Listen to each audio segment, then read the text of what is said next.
स्वागत करते हैं आपका एक नई कहानी पर। काम करो ऐसा कि एक पहचान बन जाए, हर कदम ऐसा चलो कि निशान बन जाए। यहाँ जिंदगी तो हर कोई काट लेता है, जिंदगी जियो इस कदर कि मिसाल बन जाए। मंजिलें क्या है, रास्ता क्या है, हौसला हो तो फासला क्या है। ऐसा ही एक फासला तय किया है हमारी आज की प्रतिभापूर्ण कहानी की नायिका रिया दाबी ने, जिन्होंने हाल ही में यूपीएससी की परीक्षा में भारत में 15वीं रैंक हासिल की। चलिए चलते हैं इस कहानी में। ये बात है 12 जुलाई 1998 की, जब रिया दाबी का जन्म मध्य प्रदेश के भोपाल शहर में हुआ था। घर में बेटी आने से माता पिता जसवंत दाबी और हिमानी दाबी अति प्रसन्न थे। उन्होंने रिया का दाखिला अच्छे स्कूल में कराया, लेकिन जब रिया दूसरी कक्षा में थी तब उनका परिवार दिल्ली शिफ्ट हुआ। हमारी रिया बचपन से ही खाने की और घूमने की शौकीन थी। रिया अपने बाएं हाथ से लिखती थी, वो एक लेफ्ट हैंडर है। कहते हैं दुनिया में बाएं हाथ वाले लोग काफी लकी होते हैं। जब उनके माता पिता ने उनका दाखिला convent of Jesus and Mary school में कराया, तब रिया पर अच्छे नंबर लाने का दबाव था और उन्होंने स्कूल में भी टॉप किया। उसके बाद लेडी श्री राम कॉलेज, जो कि महिलाओं के लिए एक कॉलेज होता है, उसमें भी रिया ने टॉप किया। आपको बता दें कि यही कॉलेज से रिया की बहन टीना दाबी भी पढ़ी थी, जो कि 2016 की ऑल इंडिया यूपीएससी में टॉपर थी। जब टीना ने यूपीएससी में टॉप किया था, उस वक्त उनकी बहन रिया 12वीं बोर्ड में थी। वैसे हमें ये भी पता चला कि रिया और टीना ने सबसे पहले रिजल्ट देखा था टीना का, और उसके बाद इन्होंने माता पिता को बताया। देखिए संयोग, छोटी बहन बड़ी बहन का रिजल्ट देखती है और वक्त का कांटा ऐसा बदलता है कि एक दिन उसी परीक्षा में छोटी बहन पूरे भारत में 15वीं रैंक लाती है। कितना दबाव रहा होगा रिया पर, खासकर जब बड़ी बहन टॉप करती है। उसके बाद आपसे अपेक्षाएं और बढ़ जाती है, लेकिन इसी दबाव से हीरा बनकर लौटी रिया। वैसे आपको जानकर अच्छा लगेगा कि रिया एनएसएस में भी शामिल थी। अब ये एनएसएस क्या होता है? एनएसएस मानी नेशनल सर्विस स्कीम, जो कि भारत सरकार का एक जनसेवा कार्यक्रम होता है। वैसे रिया बाल विकास कार्यक्रम में परियोजना प्रमुख भी थी। जैसे कि आपको पता है कि रिया स्कूल और कॉलेज में भी टॉपर थी, इसीलिए उन्हें विश्वास था कि यूपीएससी जैसी कठिन परीक्षा में भी अगर वो मेहनत करेंगी तो अच्छे नंबर ला सकेगी। उनका आत्मविश्वास और बढ़ गया जब बड़ी बहन ने पूरे भारत में टॉप किया। इसके बाद रिया ने दृढ़ निश्चय कर लिया कि अब कुछ भी हो जाए वो यूपीएससी क्लियर करेगी ही, मतलब करेगी ही। उनके इस कोशिश में उनकी माँ हिमानी दाबी ने उनका बहुत साथ दिया था। वो भारतीय इंजीनियरिंग सेवा में कार्यरत थी, जो कि भारत सरकार के तकनीकी और प्रबंधकीय कार्यों को पूरा करती है। लेकिन अपनी बेटियों के परवरिश के लिए उन्होंने अपने इस नौकरी का त्याग कर दिया। आपको बता दे कि अपनी बेटियों को आईएएस बनाने का सपना उनका ही था, इसीलिए उनकी माता ने उन्हें और उनकी बड़ी बहन को 11वीं में आर्ट्स यानी ह्यूमैनिटीज लेने के लिए प्रोत्साहित भी किया था। आपको ये जानने में भी दिलचस्पी होगी कि रिया के पिता वैसे क्या करते हैं। उनके पिता जसवंत दाबी अभी बीएसएनएल में जनरल मैनेजर की पोस्ट पर कार्यरत है। वापस आते हैं रिया दाबी के यूपीएससी के सफर पर। स्कूल में रिया का पसंदीदा सब्जेक्ट हमेशा सोशल स्टडीज ही रहा था। फिर 11वीं और 12वीं में जाकर उन्हें पॉलिटिकल साइंस बहुत पसंद था। रिया ने अपनी ग्रेजुएशन 2019 में खत्म की थी और यूपीएससी की परीक्षा अगले साल दी थी, तो उन्होंने एक पूरा साल यूपीएससी के तैयारी के लिए रखा था।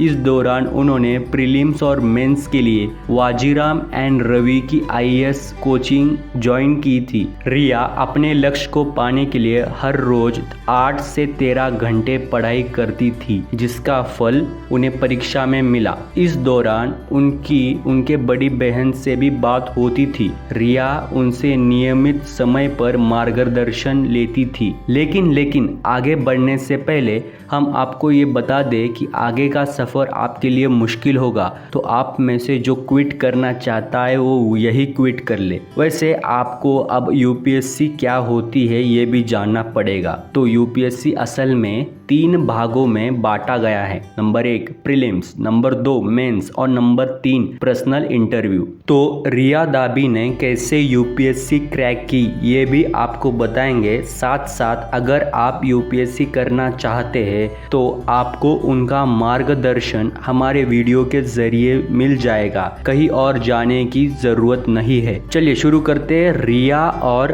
प्रीलिम्स की कहानी। जैसे कि मैंने आपको बताया यूपीएससी 3 भागों में बांटी गई है। नंबर 1 प्रीलिम्स, नंबर 2 मेंस और नंबर 3 पर्सनल इंटरव्यू। तो सबसे पहले जानते हैं हम प्रीलिम्स के बारे में। तो प्रीलिम्स में होते हैं 2 पेपर्स और वो दोनों ही पेपर्स ऑब्जेक्टिव टाइप पेपर्स होते हैं। पहला पेपर कौन सा होता है? जीएस पेपर 1 जो कि जनरल एबिलिटी टेस्ट का होता है। ये पेपर 200 मार्क्स का होता है और इसमें 100 क्वेश्चंस होते हैं, मतलब एक प्रश्न 2 मार्क्स का होता है। ये पेपर काफी इम्पोर्टेंट होता है। इसमें सामान्य ज्ञान, हाल ही में हुए घटनाओं पर प्रश्न होते हैं। दूसरा पेपर होता है जनरल स्टडीज पेपर नंबर 2 जिसे आप सीसैट के नाम से भी जानते हैं। तो सीसैट क्या है? सीसैट मतलब सिविल सर्विसेज एप्टीट्यूड टेस्ट। इसमें मैथ बेस्ड रीजनिंग पर ये एग्जाम होती है। इस पेपर में 80 क्वेश्चंस होते हैं और एक क्वेश्चन 2.5 मार्क का होता है, यानी 80 मल्टीप्लाई बाई 2.5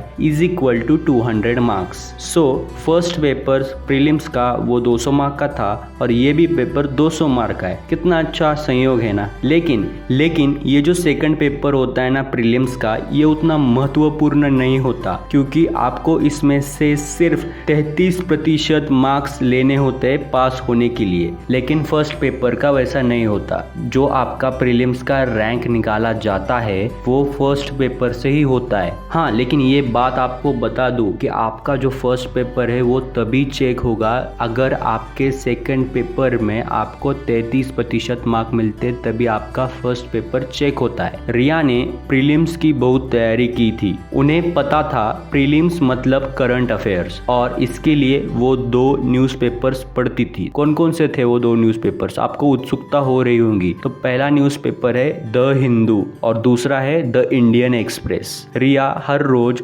60 से 90 मिनट्स इन न्यूज़पेपर्स को पढ़ती थी और इसमें से नोट्स निकालती थी, और ये सब वो कॉलेज टाइम से ही करती थी। अरे भाई, वो यही तक नहीं रुकी, बाजार में करंट अफेयर्स के जो मैगजीन्स होते हैं रिया ने उसे भी पढ़ डाला। वैसे इन मैगजीन्स का नाम क्या है? Number 1 vision IAS current affairs, दूसरा है कुरुक्षेत्र और तीसरा है योजना। इनमें से 2 जो कुरुक्षेत्र और योजना है वो मासिक मैगजीन्स है, यानी मंथली मैगजीन्स। आपको अभी अपना ज्ञान बढ़ाना है तो आज से ही इन मैगजीन्स को पढ़ना शुरू कीजिए। नोट कीजिए, प्रीलिम्स में मॉडर्न हिस्ट्री से बहुत सारे क्वेश्चंस आते हैं। वैसे अपनी रिया ने 80 से ज्यादा मॉक टेस्ट दिए थे प्रीलिम्स के लिए। वो इन मॉक टेस्ट्स में 95 से 110 मार्क्स स्कोर करती थी। हर एक टेस्ट में उनका यह लक्ष्य था कि 65 से 70 क्वेश्चंस वो अटेम्प्ट कर सके। और यूपीएससी के प्रीलिम्स जो कि मुख्य परीक्षा थी, और उसमें भी उन्होंने 71 से 72 क्वेश्चंस अटेम्प्ट किए थे। जहां तक प्रीलिम्स का सवाल है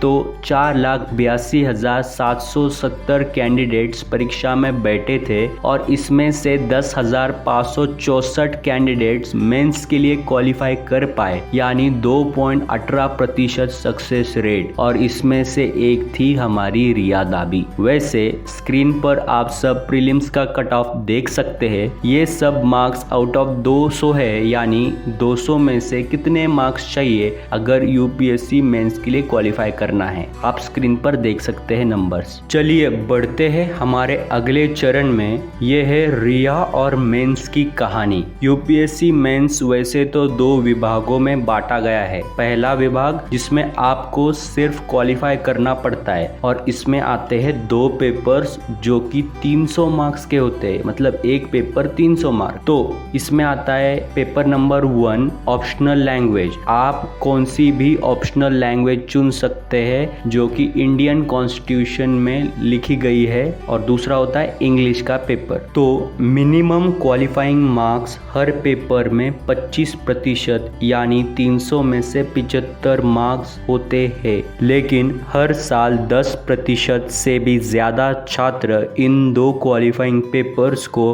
पार नहीं कर पाते हैं। ये काफी दुखद बात है। जैसे कि मैंने कहा, यूपीएससी मेंस 2 चरणों में बांटा गया है। तो चलिए हमारे दूसरे चरण यानी मेरिट बेस्ड मेंस जिसमें 7 पेपर्स होते हैं, इसमें चलते हैं। दोस्तों ये 7 पेपर्स काफी कठिन माने जाते हैं और हर एक पेपर 250 मार्क्स का होता है, यानी 250 × 7 यानी 1750 मार्क्स का ये मेंस होता है। स्क्रीन पर आप इन 7 पेपर्स को देख सकते हैं। तो चलिए बात करते हैं उसमें से फर्स्ट पेपर यानी एस्से राइटिंग के बारे में। रिया ने एस्से का बहुत प्रैक्टिस की थी। उन्होंने मेंस की मुख्य परीक्षा से पहले 8 से 10 एस्से लिखे थे। वो अरिहंत की एस्से बुक रेफर करती थी। उन्होंने प्रीवियस ईयर एस्से टॉपिक्स भी पढ़े थे, फिर उसमें से नोट्स बनाए थे। साथ ही में वो कॉमन टॉपिक्स, उदाहरण के लिए ग्लोबलाइजेशन, डेमोक्रेसी, डिजिटल इंडिया, इनके ऊपर भी नोट्स बनाती थी। वो एस्से का एक स्ट्रक्चर बनाती थी। साथ ही में एस्से की शुरुआत किसी कोटेशन या एनेक्डोट से करती थी। एस्से में वो ऐतिहासिक, पौराणिक कथाएं, आर्थिक, राजनीतिक मुद्दे भी शामिल करती थी। एस्से में अलग अलग डायमेंशंस कवर करना बहुत इम्पोर्टेंट होता है। इसमें भारतीय दृष्टिकोण भी होना चाहिए और साथ में एस्से को पॉजिटिव नोट के साथ एंड करे तो अच्छा होगा। सॉल्यूशन उत्तर में पेश करे तो भी अच्छा होगा।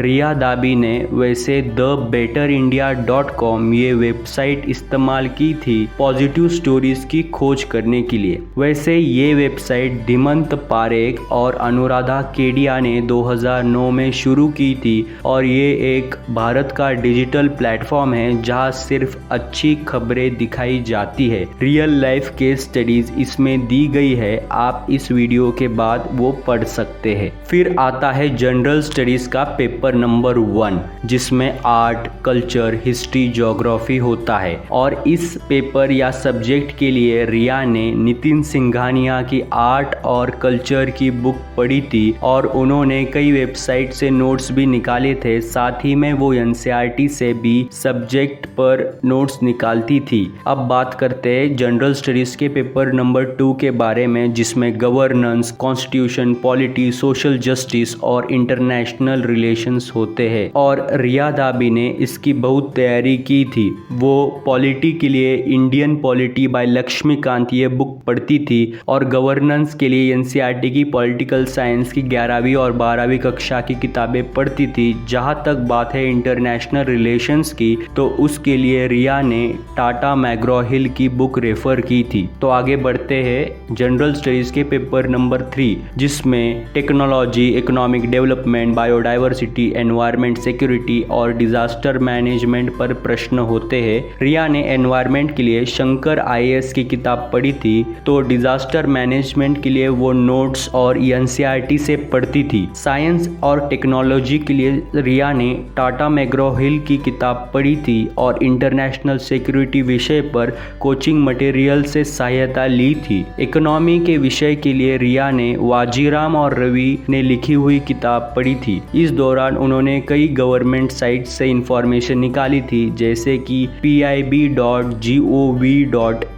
इसकी लिंक मैं डिस्क्रिप्शन में दे दूंगा। चलिए बढ़ते हैं अपने नेक्स्ट पेपर में, यानी जनरल स्टडीज का पेपर नंबर 4, ओके, जिसमें इथिक्स, इंटीग्रिटी और एप्टीट्यूड पर क्वेश्चंस होते हैं। इथिक्स के लिए रिया ने लेक्सिकॉन बुक पढ़ी थी, साथ ही में वो केस स्टडीज भी पढ़ती थी thebetterindia.com से, और मॉरल वैल्यूज के लिए क्वेश्चन रिया इंटरनेट से निकालती थी और बहुत रिसर्च करती थी। इथिक्स के इस पेपर में 250 में से रिया ने 120 स्कोर किए थे। उन्होंने अपने खुद के नोट्स बनाए थे वैल्यूज, फिलोसॉफीज, थिंकर्स और नए नए एग्जाम्पल्स के लिए, जिससे पेपर चेक करते समय छात्र रियलिटी से जुड़ा हुआ है ऐसा प्रतीत हो।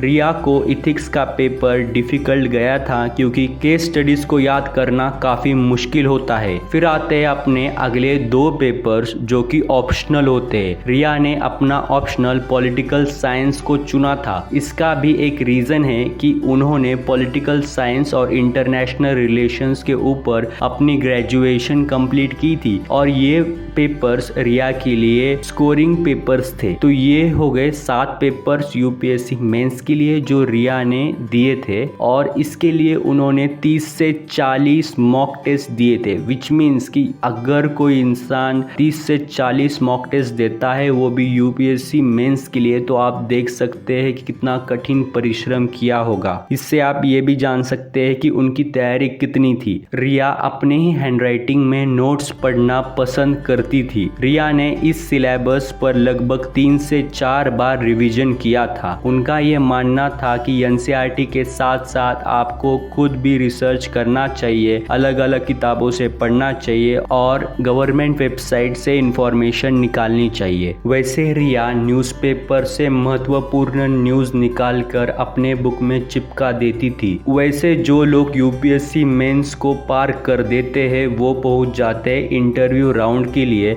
तो यूपीएससी मेंस में लगभग 10,564 छात्र थे, जिसमें से सिर्फ 2,053 छात्र इंटरव्यू राउंड के लिए चुने गए थे। और जैसे कि आप जानते हैं, रिया दाबी का नाम उस लिस्ट में अवश्य था। आप यूपीएससी मेंस का कट ऑफ हमारे स्क्रीन पर देख सकते हैं। चलिए चलते हैं इंटरव्यू राउंड पर, जो कि 275 मार्क्स का होता है। ज़्यादा तो सवाल आपके डिटेल्ड एप्लीकेशन फॉर्म यानी DAF से पूछे जाते हैं, जैसे कि आपकी हॉबी क्या है, आपके रहने वाली जगह कौन सी है, आपका स्कूल क्या है, कॉलेज क्या है, आपने क्या पढ़ाई की है, करंट अफेयर्स के सवाल आपके शहर के ऊपर पूछे जाते हैं, और कई सारे सवाल जैसे कि यूपीएससी क्यों चुनी आपने, आपको IAS क्यों बनना है, साथ ही में सामान्य ज्ञान के ऊपर भी सवाल होते हैं। रिया कहती है कि इंटरव्यू के तैयारी के लिए आप न्यूज़पेपर ज़रूर पढ़ें, क्योंकि उनके इंटरव्यू के दिन ही रिया न्यूज़पेपर पढ़ के गई थी और उन्हें डायरेक्ट न्यूज़पेपर के हेडलाइन पर से ही सवाल पूछा गया था। अगर किसी के पास प्रोफेशनल एक्सपीरियंस नहीं है तो उन्हें प्रैक्टिकल क्वेश्चंस पूछे जाते हैं, और रिया के साथ भी वैसा ही हुआ था। उनको एक प्रश्न पूछा गया था कि अगर आप पिछड़े हुए स्टेट की CM बनती है तो आप कौन से प्रॉब्लम सॉल्व करेंगी और आपकी प्रायोरिटी